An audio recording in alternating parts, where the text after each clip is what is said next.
Fala aí pessoal, tudo bem? Aqui quem tá falando é o Elder, e nesse vídeo nós iremos continuar vendo a edição especial do Overlord que traz a criação da guilda Aisurgon e a conquista da Grande Tumba de Nazarick, que concedeu à guilda Aisurgon uma das folhas de Yggdrasil, o domínio da base de guilda mais importante do mundo de Helheim e uma das 9 bases de guildas mais importantes do jogo Yggdrasil.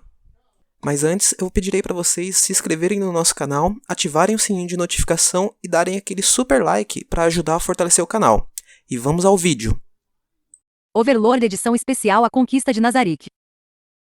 Parte 2. Os membros da guilda Inzo-Algon, outrora conhecida como clã Ninizongol, se reuniram nos arredores de Elin. Estavam a cerca de 100 metros do pântano venenoso coberto de névoa, em um lugar chamado Planícies dos Cristais Perfurantes. Muito parecido com o pântano venenoso, a Planícies dos Cristais Perfurantes era um ambiente perigoso, coberto de vegetação congelada que se assemelhava a navalhas de cristal. Essas navalhas causam danos a cada passo dado nas planícies, e podem danificar os jogadores usando armaduras Heliclés. Além disso, monstros mineralizados perambulavam pelas planícies, e qualquer um que não usasse armas que fizessem dano por impacto teria dificuldade em lidar com eles. Em qualquer mundo, especialmente no território nativos de espécies heteromorfas de Niflheim, Elein e Muspelheim, as coisas se tornaram mais perigosas quanto mais longe ficasse dos centros comerciais dos mundos. Além dos monstros errantes, o próprio terreno se tornava perigoso. Ainda assim, isso não era nada para os membros da Inzo-Algon, embora certas contramedidas tivessem que ser tomadas, embora não fossem permanentes. Com elas ainda era possível mover-se a toda velocidade, através das planícies dos cristais perfurantes. Por sinal, estavam fazendo seus preparativos nas planícies. É claro que isso não significa relaxamento ou descuido. Depois de lançar várias camadas de magia defensiva, eles usaram olhos criados magicamente para explorar seus arredores. Além disso, usaram magia de ilusão do nível mais alto, a magia Mirrorworld, para criar uma ilusão semi-esférica que ocultava os membros da guilda. Pode-se observar o mundo exterior de dentro da bolha sem nenhum problema, mas aqueles que do lado de fora não teriam a menor noção do que se passava em seu interior, e, assim, só veriam o que estava do outro lado da ilusão. Além de tornar o usuário mais difícil de detectar, a magia também conseguia defletir uma certa porcentagem de ataques caso fosse atingida, poupando o HP daqueles em seu interior. Tais preparações extensivas foram feitas não porque temiam monstros, mas porque estavam em guarda contra jogadores de poder similar a eles. Não só não existia penalidade para espécies heteromorfas vítimas de Peking, mas também existiam até benefícios para quem o fizesse. De fato, algumas profissões poderosas eram desbloqueadas por Peking de heteromorfos, e embora a caça não fosse tão comum agora como tinha sido no passado, ainda era algo corriqueiro. Só um tolo abaixaria a guarda, mesmo em um mundo nativo de seres heteromórficos. Momonga usou o console em sua mão. Lá ele viu uma lista de membros da guilda, junto com seus medidores de HP e MP. No topo estava Toutimi, seguido por Nishikenrai, Wishi III, Guerreiro Takemikazushi e Momonga, Anshin Wan, Flatfoot e Amano Maitosu, ou seja, 8 dos membros fundadores. Depois disso, os 19 que se juntaram mais tarde: Peroruncino, Bukubuku Shagama, Eroero, Dual Planet, Hubert Alan Odli, Garnet, Beliver, Variable Talisman, Nearata, Nubo, Genjiro, Yamaiko, Vitebrin, Ponito Moi, Tábulas Maradina, Rei Besta Mekongava, Tigris Eufrates, Temperança e Surata. No total, havia 27 pessoas, a força absoluta da Inzo-Algon. Quando olhou para os nomes, um sentimento indescritível surgiu dentro de si, um calor subiu por seu peito. Amano Maitosu, o ferreiro, era o líder dos artesãos da guilda, que geralmente preferiam se aventurar sozinhos. Mesmo eles estavam aqui agora para participar do primeiro evento de grupo da guilda. Ele teve que agradecer-lhes. Seria errado não fazer isso. Porém, do outro lado de sua alegria estava um fardo pesado. Seu estômago doía quando pensava no que aconteceria se o seu primeiro empreendimento terminasse em fracasso. Não haveria garantia e jamais poderiam se aventurar juntos novamente caso isso acontecesse. Enquanto pensava em como Toutimi lutara durante tanto tempo com esse estresse, Momonga não pôde deixar de abaixar a cabeça em respeito. Fracassar não era uma opção. Momonga silenciosamente respirou fundo várias vezes, desativou o console, forçou-se a se recompor, e então se aproximou de um dos membros da guilda. Nubu-san, como vão as coisas? Ah, tudo bem. No momento não tem ninguém nos espionando por meios mágicos. Esta conclusão veio de Nubo, que montou seu personagem como especialista em adivinhação. Ele também era conhecido como Olhos de Ninizongol. Suas palavras garantiam que não havia vigilância mágica observando-os. Teria que ser um espião de capacidade sem precedentes para se esconder de seus olhos. Além disso, não há ninguém nos espionando por meios físicos, Momonga-san. Esse relatório veio de Flatfoot e Nishikenrai, que tinham ido fazer o reconhecimento dos arredores. Embora o dueto de assassino e ninja não fossem tão bons quanto os personagens com a profissão de batedor, nenhum personagem especializado em profissões furtivas poderia ter evitado seus olhos até agora. Depois de levar em consideração o relatório dessa trindade, ele podia ter certeza de que ninguém estava prestando atenção nesse lugar. Momonga olhou nos arredores. Muitas pessoas aqui tinham feições assustadoras, e a maneira como eles se sentaram ao redor do lugar parecia uma espécie de cabala das trevas conduzindo um ritual maligno. Ainda assim, tudo que Momonga via eram as figuras de jogadores veteranos.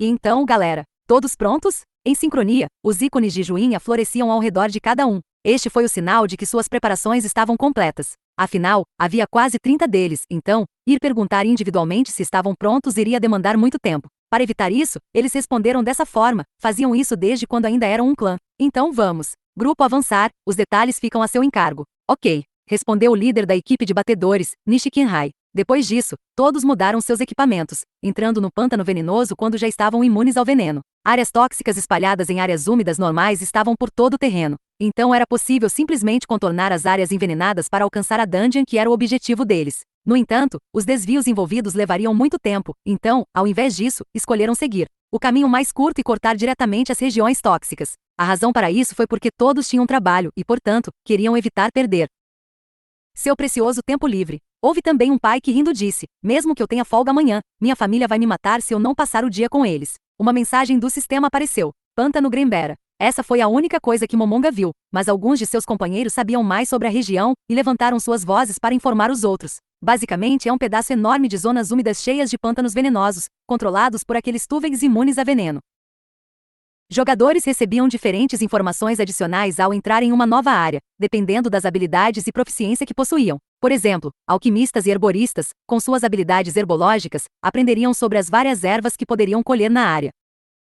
E então, não é nada demais. Monstros em suas moradias são praticamente os mesmos que o Nishiki-san descobriu. E sobre as coisas tem algo. Pode estar oculto? Ou talvez não haja informações raras. Qual será o caso?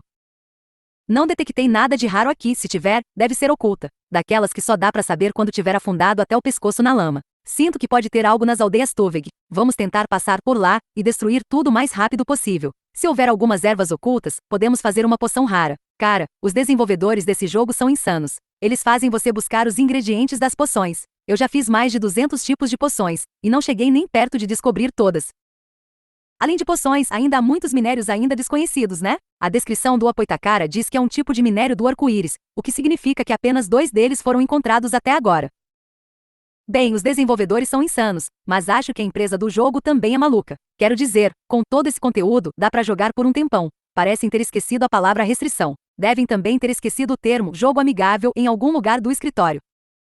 É isso mesmo. Falando de escritório, o cara que eles mandaram lá na sede de nossa empresa um tempo atrás era terrível. Cara, não me leve a mal, mas não vamos falar disso. Parece que estou tendo uma reação alérgica à palavra empresa. Será bom criar uma regra da guilda para não falar sobre o local de trabalho? Talvez só meia hora antes de fazer logoff. Sabe como é, né? Quando temos que voltar à realidade. Momonga afugentou essas palavras em seus ouvidos. Ele não sabia quem tinha falado por último, mas concordou totalmente. Ele não queria pensar em trabalho, mas querendo ou não, o amanhã chegaria de qualquer maneira. Quando esses pensamentos sombrios começaram lentamente a engolir Momonga, ele decidiu usar as conversas ao seu redor para tentar se motivar. Portanto, ele manteve os ouvidos atentos para qualquer tópico relacionado a jogos. Habilidades em sabedoria 1. Tô pensando em fazer a mesma coisa. Eu quase desbloqueei uma profissão que usa ataques especiais derivados do folclore dos monstros. Será que meu depois iria subir se eu me ramificasse de lá? Medir quanto dano poderia fazer em um segundo é a coisa mais importante para quem liderasse o ataque no jogo. Teoricamente falando, pode-se criar a arma definitiva, incorporando cristais de dados que aumentam o dano em uma grande arma com alta capacidade de dados. No entanto, armas como essa eram difíceis de manejar e resultariam em menos ataques devido à dificuldade de usá-las. Como resultado, o depois geral do portador diminuiria. Ninguém em sã consciência pensaria em usar uma arma como essa. Além disso, à medida que os monstros subiam de nível, eles ganhavam todo tipo de habilidades especiais. Nesse nível, monstros poderiam diminuir muito qualquer dano causado a eles. Portanto, era bastante comum exigir armas feitas de materiais especiais ou com os elementos apropriados para contornar essas habilidades. Mas se for assim, então não focaria mais em poder de ataque como agora, é isso? Ainda tô pensando se posso compensar isso com uma arma elemental. Até que não é uma má ideia, mas aí vai precisar desses itens sendo Divine Class, não? Não acha que vai ser difícil? É tipo isso mesmo, acho? Bem, não há nada que possa ser feito quanto a isso. Eu queria experimentar um pouco, mas é muita burocracia. Se alguém pudesse fazer um segundo personagem em Yggdrasil, esse tipo de reclamação não existiria. No entanto, isso era impossível em jogos como esses. Só era possível experimentar classes diferentes morrendo e perdendo níveis. Mesmo que fosse mais fácil ganhar níveis neste jogo em comparação a outros DMMs, ainda era um processo demorado. Dificilmente alguém passaria por este tipo de problema apenas para testar algo. Momonga sempre ansiava por um segundo personagem. Ele tinha ouvido as pessoas reclamando sobre como era injusto que alguém não pudesse fazer outro personagem neste jogo, e ele pessoalmente concordou com eles. Se pudesse, ele gostaria de ser um guerreiro, como Touchme, embora fosse dito que as profissões guerreiras ficariam limitadas pelos reflexos do mundo real. Essa restrição só valia durante duelos entre guerreiros de alta classe. Então isso não era um fator decisivo durante o jogo normal. O Touch-san deu a si mesmo uma echarpe, mas acho que eu gostaria de uma capa vermelha grande e ondulante. Adoraria usar uma espada enorme, assim como a do guerreiro Takemikazushi-san. Eu poderia manejá-la elegantemente. Incidentalmente, Momonga havia aprendido uma magia para transformar-se em guerreiro, mas não era muito útil, e assim ele quase não teve chance de usá-la. Em um grupo, cada pessoa dividia a carga de trabalho entre si e fazia sua parte para obter a vitória da equipe. Para fazer isso, eles deveriam se destacar a função que fosse atribuída. Momonga ficava na retaguarda e quando ia se aventurar em grupo, era obrigado a usar magia que dava uma contribuição significativa para o bem do grupo. Se não pudesse fazer isso, então não haveria sentido algum jogar em grupo. Sendo esse o caso, se ele estivesse se aventurando sozinho, se estivesse jogando sozinho, havia uma boa chance de que pudesse colocar a magia em prática. Contudo, Momonga olhou para seus companheiros de guilda, avançando silenciosamente pelo pântano venenoso. Ele observou seus amigos conversarem enquanto caminhavam. Uma enorme variedade de assuntos pipocava ao redor. Subitamente, Momonga se perdeu em uma lembrança de solidão. Quando a guilda ainda era um clã, embora tivesse sido um clã até recentemente, poucos membros trabalhavam em uma carga horária fixa, mas curiosamente, a agenda ficava livre para se reunirem e jogarem à noite. Já alguns deles tinham empregos incomuns e, portanto, mantinham horários estranhos. Bukubuku Shagama, a Seiyu, sendo um excelente exemplo disso na maioria das vezes. Então ninguém estaria online durante o dia. Momonga sempre vinha direto para casa depois do trabalho, portanto geralmente fazia login primeiro que os outros, então ele iria conjurar um Deads, mortos-vivos, para se proteger e contratar NPCs mercenários para caçar monstros. Então, tecnicamente falando, ele estava acostumado a jogar sozinho. Mas no fim, ele nunca se sentiu sozinho, pois tinha certeza de que alguém mais iria se conectar. Mas se não mais estivessem por perto, se ninguém mais fizesse login, o que ele faria? Ele deveria sair dessa guilda e se juntar a uma nova? Ou ele deveria recrutar novos membros? Nenhuma das opções o agradava. Não era como se estivesse com medo de estranhos. Afinal, ele poderia se dar bem com as pessoas na empresa, embora provavelmente o achassem um tanto antissocial. Afinal, ele não saia para beber após o turno. Ainda assim, essas eram escolhas que ele queria evitar ao máximo. Não havia lógica em sua indecisão, era simplesmente seus sentimentos falando mais alto. Portanto, ele não conseguiu aceitar essas opções. Algo errado, Momonga-san? Suas nanomáquinas estão baixas. Eroero estava ao lado dele.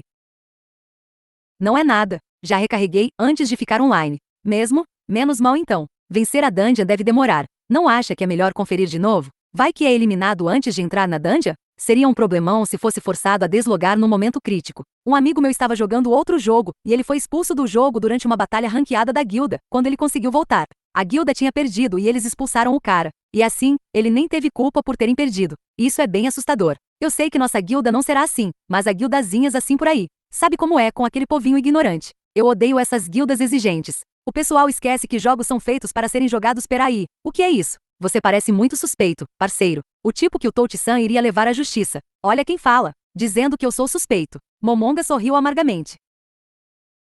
Eu sou apenas um chefe de guilda pensando sobre como vamos violar a dungeon em breve, e isso me fez sentir um pouco de melancolia. Parece que está preocupado antes de começar. Mas se conseguirmos encontrar cristais de dados cheios de dados raros ou até artefatos, já vai estar de bom tamanho. Bem, ser capaz de derrotar uma dungeon desconhecida de uma só vez já seria um tesouro maior do que qualquer cristal ou artefato, é o que penso. Concordo. Será uma lembrança inesquecível. No meio da conversa, um som estridente, como se alguém estivesse andando com um par de botas largas de cano longo, veio de lado. A visibilidade tá uma droga agora. Parece que entramos numa névoa. Momonga-san, só mudar o seu modo de visão que vai ver. Momonga lançou a magia Vida em Magic, Complete Vision, que poderia perfurar o nevoeiro até uma distância de 200 metros à sua frente. Por isso que tudo estava claro para Eroero. Embora não houvesse nenhuma razão para ficar em desvantagem com sua percepção geral, ele tinha um amigo ao seu lado. Então não havia mal algum em fazer o que Eroero disse, pois isso brevemente incapacitava sua visão mágica. Ele fez o comando para alterar os modos de visão no console. Naquele momento, o mundo se tornou um bloco de neblina branca. Nossa, a diferença entre expectativas e realidade forçou um suspiro de surpresa. Com medo? Na verdade, já tem um tempo que está assim. Uma aura de diversão perversa parecia vir de Eroero. Poderia até ser qualificada como satisfação. Que isso, esse jogo tá de sacanagem comigo. Embora fizesse um sorriso amargo que não implicava com nada em particular, o fato era que isso havia o enervado. O terror de não ser capaz de ver Nada ao redor. O choque misturado com os pensamentos sombrios remanescentes de antes, isso o fez sentir como se estivesse sozinho novamente. Momonga operou seu console e restaurou sua visão. Parecia que todos em seu grupo podiam ver através da névoa. Ou melhor, isso era de se esperar. Eles passaram por todos os tipos de aventuras para chegar aos níveis atuais, então todos já haviam feito os preparativos necessários para essa empreitada. Só então, Momonga sentiu que algo estava errado e perguntou: por falar nisso, Eroero-san, como conseguiu ter visão humana? Eroero é um tipo de slime. Slimes usam uma espécie de detecção de movimento ao invés da visão comum. Desse modo, ele não deveria perceber o mundo como um humano. Ah, eu equipei um item mágico que me deu essa habilidade. A capacidade de detecção de movimento inata que todos os slimes possuem é muito útil, mas é efetiva somente dentro de um raio limitado. Mas com ela não vejo nada além dos 100 metros, e sendo sincero, é bem assustador. Se tiver alguém longe pra caramba mirando em mim, eu estaria ferrado. Então decidi adicionar algo que me permitisse ver normalmente. Qualquer vantagem vem com uma fraqueza. É assim que este jogo funciona. O bom equilibra o mal. Ah, estou sentindo algo se aproximando com minha capacidade de detectar vibração. Ele se virou para onde o tentáculo preto apontava e viu a silhueta de um verme enorme. Era um enorme verme roxo, mais de 10 vezes a largura de um torso humano, com o corpo brilhante e úmido. Esses vermes se moviam em conjunto, então seria problemático se eles fossem detectados. O grupo parou de repente. Os Magic Casters apontaram os dedos para o verme, enquanto os guerreiros preparavam suas armas de longo alcance. Se os visse, eles estavam prontos para destruí-lo em um instante, sem deixar que convocassem outros vermes. Momonga tinha uma magia pronta em seu console, e assumiu a postura que sempre fez para as magias de ataque. Geralmente o papel habitual de Momonga era buff e debuff nas pessoas, mas agora seria mais eficaz atacar diretamente, principalmente considerando seus números. E chegamos ao final desse vídeo. Não se esqueça de se inscrever no nosso canal, ativar o sininho de notificação e dar aquele super like para ajudar a fortalecer o canal. Até mais, pessoal!